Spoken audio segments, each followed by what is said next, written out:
Assalamualaikum warahmatullahi wabarakatuh. Ngadongeng deui mitra-mitra pumiartub. Direncangan ku Mang Guru bade mangdongengkeun deui neraskeun hanca carita anu katunda kalayan judul Santri Pinilih. Ieu dongeng karangan Kang Heri Supriyadi Cianjur. Panginten ayeuna teh nincak seri anu ka-45. Sok sanaos ieu dongeng digarap ku Mang Guru kalayan sing sarua basajan. Mudah-mudahan sasireun sabeuneureun sing ngajantenkeun panghibur kana kalbu, pangbeberah kana manah. Supados teu nyangkolong kana waktos, mangga urang sami-sami ngabandungan deui kumaha jujutan ieu carios. Sok kaparayun sadayana.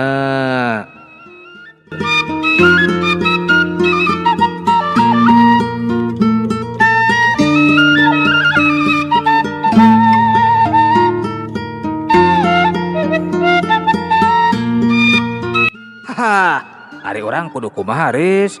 Ceuk Jang Didin. Siga anu bingung ku pipetaeun, mangsa geus diuk pigigireun Jang Aris. Anu harita keur nyang hareupan cai anu dina baskom. Maca sholawat we dina jero hate. Jang Didin nemalan ku ungeuk. Geus kitu mah reup. Jang Aris meureumkeun sapasang panonna. Jang Didin oge nurutan peureum. Dina mangsa bibir Jang Aris geus mimiti ka tembong gerak saeutik diciren keur babacaan. Panon Jang Didin mah rada meletet nempokeun pamolah anu jadi sobatna. Wer. Karasa pisan ku Jang Didin, hawa di eta kamar dumadakan beda. Karasana asa aya hawa anu haneut pating saleor nepi ka ngahudangkeun sakur bulu-bulu lemes dina sakujur awakna. Dina kaayaan kitu, ujug-ujug buri nyai, gebur. Tubadakan leungeun katuhu Jang Aris nepi ka ngagebur di bulan ku cahaya bodas anu huru ngempur. Panon Jang Didin anu satadina meletet, ayeuna mah teu sirikna dibelel-belel sarta molohok meh teu ngiceup-ngiceup. Tubadakan poho we sigana teh kana naon-naon anu harita keur dibaca ku dirina mah.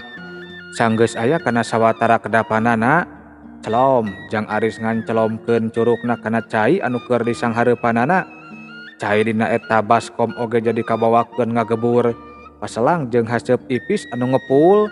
Nempok kitu teh ari Jang Didin mah beuki molohok bae.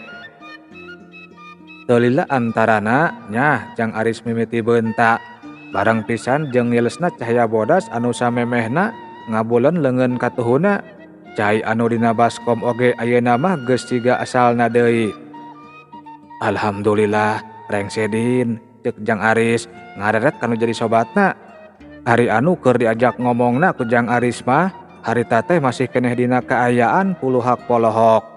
Sardin, ceuk Jang Aris nepak ping-ping sobatna. Ceuk Jang Didin nepi ka aga eugeuk siga anu kagareuwahkeun. Malah molohok kitu, gancang inum saeutik caina.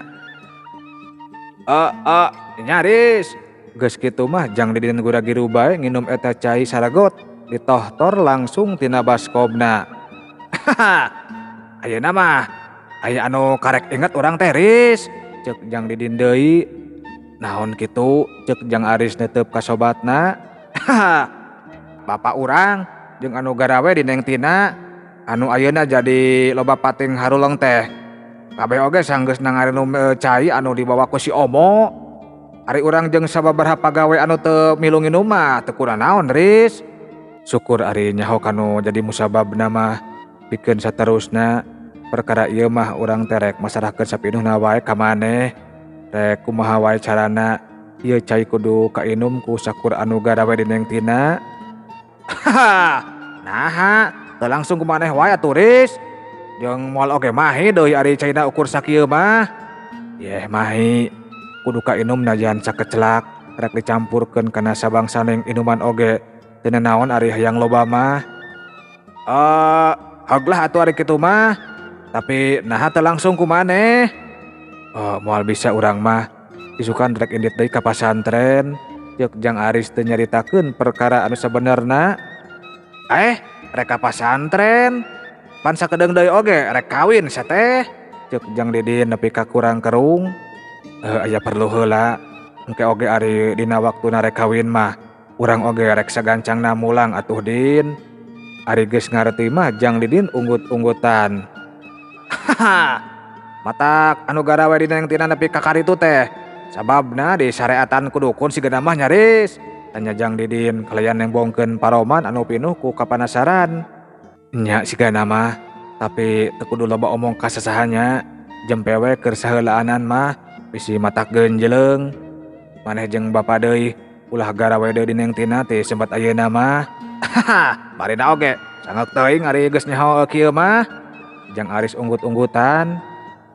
Eh, eh, lamun bisa mah, urang teh menta amalan keur wiridan Riz. Ceuk jang Didin kalayan siga anu asa-asa. Batan langsung nembalan, ari jang Aris mah malah netep heula ka jang Didin. Kalayan dibarengan ku rada kurang kerung siga anu keur mikir. Haha, tapi kan bae ketang ari teu bisa mah, urang oge moal maksa. Ceuk jang Didin deui. Mangsana moal jang Aris anu malah kurang kerung netep ka dirina. Heug urang dibere. Itu oge sugan aya jodona. Haha, jodona kumaha Aris? Kieu nya, urang rek ngaharewoskeun hiji kalimah.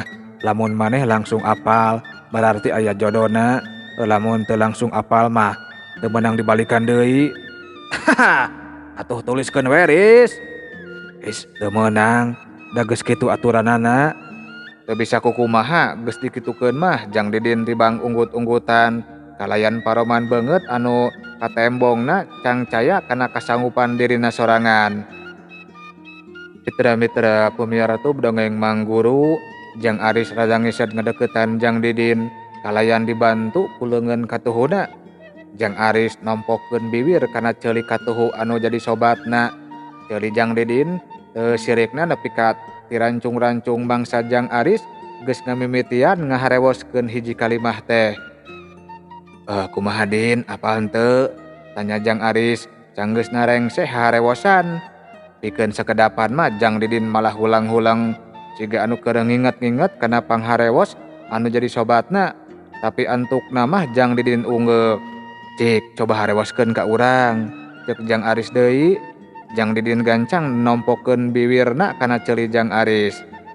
Alhamdulillah, paroman jang Aris siga anu bungah pisan. Sarengsena jang Didin haharewosan teh. Haha, benar teu Riz? Nya bener pisan, didoakeun sing karasa mangpaatna nya. Haha, alhamdulillah. Nuhun pisan atuh Riz. Tapi naon maunatna eta kalimah teh? Hampura, urang moal bisa ngabejakeun perkara eta mah. Bisi maneh teu ikhlas ngagaweanana, alatan museur teuing kana tujuanana. Pek we wiridkeun unggal geus salatnya. Haha, nyaheug atuh ari kitu mah. Kudu sabaraha balikan macana Riz? Nya kumaha daekna we. Anu penting mah usahakeun sing ikhlas. Dina jero hate deui ngawiridkeunana ulah kaluar sora. Haha, heuh nya atuh, naon pisan nya Riz? Jang Aris tibang nembalan ku ungeuk dibarengan ku tetep mata anu pinuh ku kanyaah ka jang Didin anu jadi sobatna. Mitra-mitra pemiara tub dongeng Mang Guru, sanggeus nunuhunan pikeun anu kasababaraha kalina jang Didin amitan sejamulang. Cai anu dina baskom dieurihkeun heula kana kendi. Geus kitu mah kalayan siga anu sumanget pisan jang Didin ngagadig ninggalkeun imah anu jadi sobatna. Henteu nyimpang-nyimpang acan ka calon mitoha. Jang Didin langsung bae ngungkug nguru kalemburna. Sajajalan sajaroning leumpangna teh. Dina jero hate mah teu eureun ngapalkeun kalimah anu diharewoskeun ku jang Aris. Cangkan teu poho meureunan.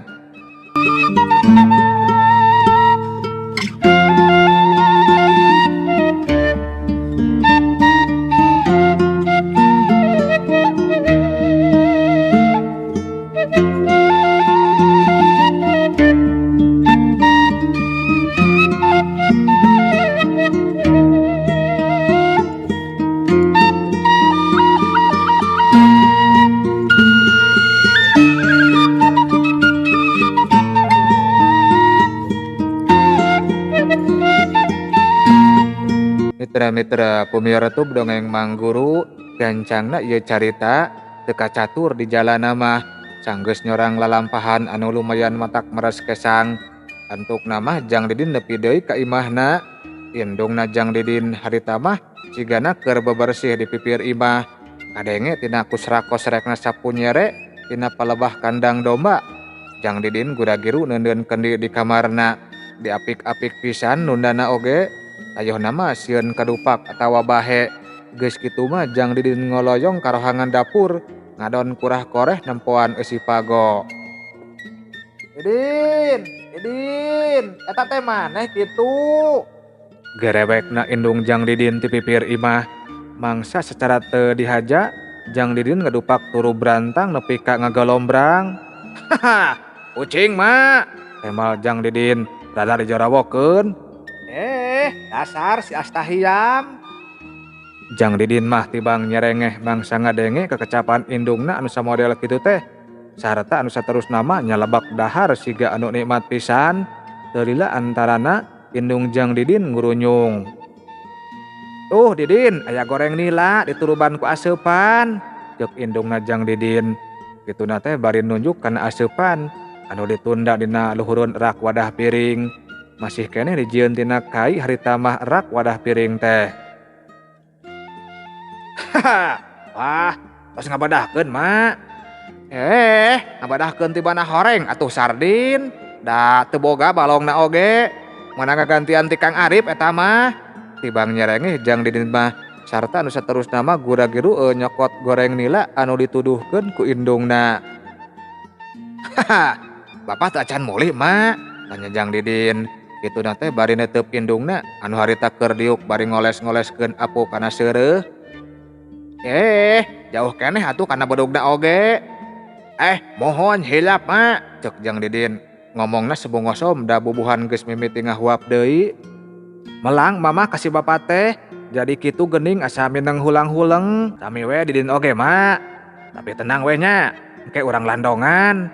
Didin tos nyuhunkeun cai tamba tadi teh. Ti saha Didin? Ti urang Jatilindu atuh mak. Saha? Haha. Aya we mak, Guru Didin. Moal disebatkeun jenenganana mah. Rada kurang kerung indungna Jang Didin mah mangsa ngadenge kekecapan anakna anu samodel kitu teh. Ti iraha kitu maneh boga guru Didin, ceuk indungna Jang Didin siga anu penasaran. Haha, tos lami mak. Tapi doana we nya ti mak. Nyapek bae, asal ilmu anu alus we diajarna. Ulah ilmu anu matak mawa kana kasombongan. Jang Didin tibang unggut-unggutan sarta anu saterusna mah ngadekul deui ngarecah goreng nila. Daharna oge nepi ka ngalimen siga anu ponyo pisan. Mitra-mitra pemirsa dongeng Mang Guru, mangsa wanci geus manjing kana waktu lohor.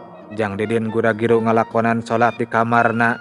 Sarengsena salat diteruskeun ku wiridan anu kalimahna pamere ti Jang Aris. Usuh pisan katempona teh kalayan anu tangtuna oge saluyu jeung pituduhna ti Jang Aris. Anu nitah wiridanana cukup dina jero hate bae. Dina kayan kitu ujug-ujug Canggeus rada lila antarana karasa ku Jang Didin hawa di sakurelengan awakna jadi robah. Cakapeung haneut paslang jeung hawa anu nyecep tiis sarta anu saterusna mah nepi ka karasa peureus. Asa aya anu arasup kana tonggong jeung kana embun-embunanana. Jang Didin beuki sumanget nggoning wiridanana. Cakapeung awakna nepi ka ngageter lumayan tarikna. Gramani bapana lain hulang-hulang kitu. Mangsa keur anteng wiridan kadenge indungna Jang Didin gegerewekan.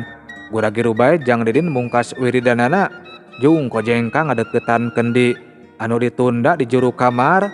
Curuluk cai kendi dicicikeun kana cangkir anu memang geus disiapkeun heula ti anggalna. Teu loba ngan ukur saparapatna ngeusian cangkir teh. Koloyong geus kitu mah Jang Didin muruk ka rohangan dapur. Akang, ieu gramani ka ditu, mari cara blog kitu.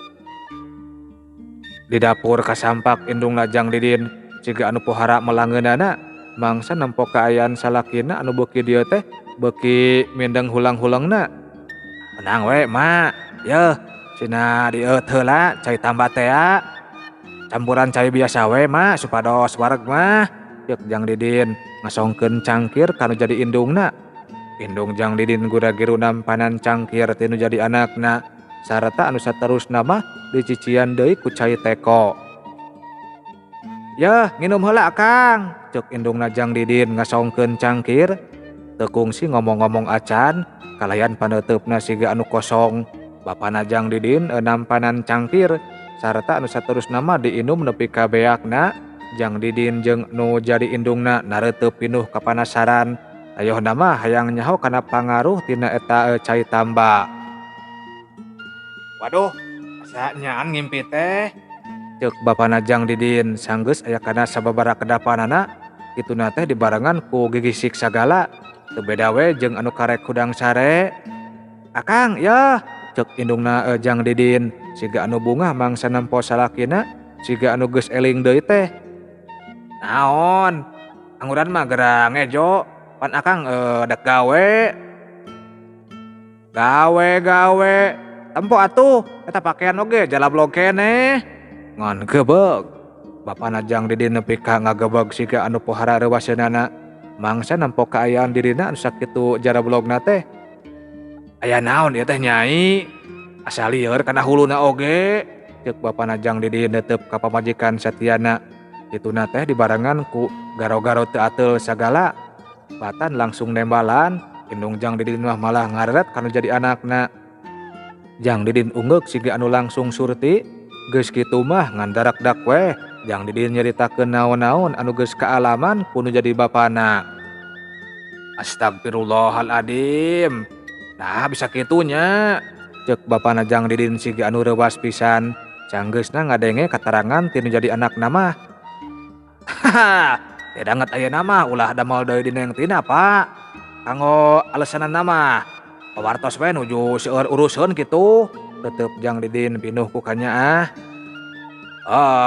Teu saradu di teuing balina oge ari geus nyaho kieu mah," ceuk bapana Jang Didin nepi ka bibir digidigan sagala. "Haha, pohon, nanging tong geruh ka sasahannya Pak, jempe we heula.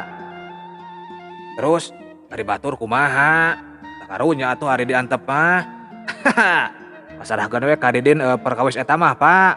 Didin oge kapapancenan ti nu janten guru kanggo ngalandongan anu sanesna tah kitu Pak." "Guru? Iraha maneh boga guru Didin?" ceuk bapana Jang Didin kurang kerung neuteub ka anakna. "Geus lila cenah bapana. Karek tadi we ngomong ka kami oge," celengkeungna indung Jang Didin. "Saha jeung urang mana? Sakti oge tah ilmu guru maneh teh. Buktina ya bapak oge langsung cager apanan. Urang Jatilinduh cenah bapana. Ngaranna mah teu daek ngabejakeun ka kami oge." Pikeun sakedapan mah bapana Jang Didin tibang hulang-hulang. Tapi teu lila kituna teh, antukna mah bapana Jang Didin unggut-unggutan sorangan.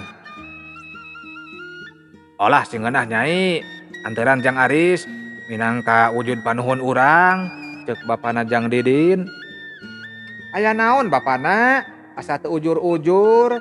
Apan enggeus nganuhunkeun mah basa ka Jatilinduh oge," ceuk indungna Jang Didin nepi ka kerung mangsa salakina ujug-ujug marentah kitu teh. "Cai tamba anu tadi teh geus pasti ti Jang Aris. Kami mah geus apal pisan. Di Jatilinduh mah eueuh jelema sakti ari lain Jang Aris mah.